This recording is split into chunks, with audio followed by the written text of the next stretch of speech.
The Battle of Antietam was the bloodiest one-day battle in American history.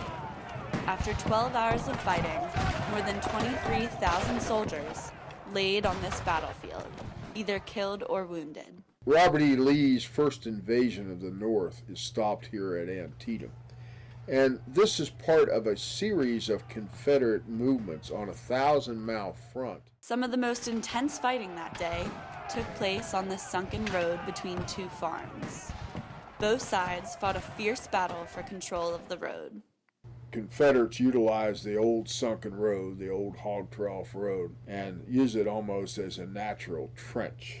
The battle raged on, and bodies piled up. When the fighting finally ended, almost 6,000 soldiers, nearly a quarter of the total number of casualties that day, lay dead on the bloodied sunken road. By mid-afternoon, a man could have walked this lane from end to end without ever touching the ground. That's how this sunken road earned its nickname, Bloody Lane.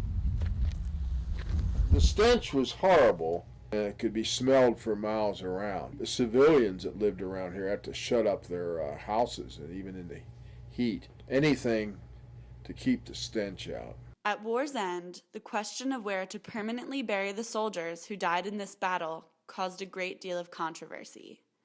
The state of Maryland proposed to bury both Union and Confederate soldiers in the newly created Antietam National Cemetery.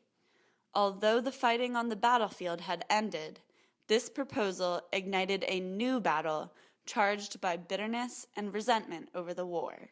The general attitude is, well, we don't want our sons, our brave boys, resting beside those evil rebels. The state was forced to change its plan. It began to inter only Union soldiers in permanent graves.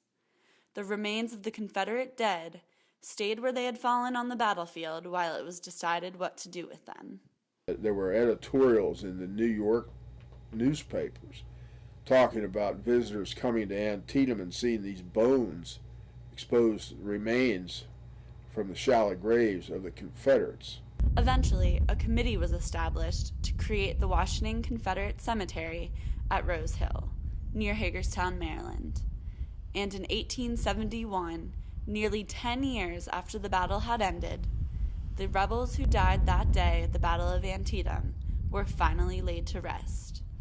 Courtney Peterson, Journalism 361, Sharpsburg, Maryland.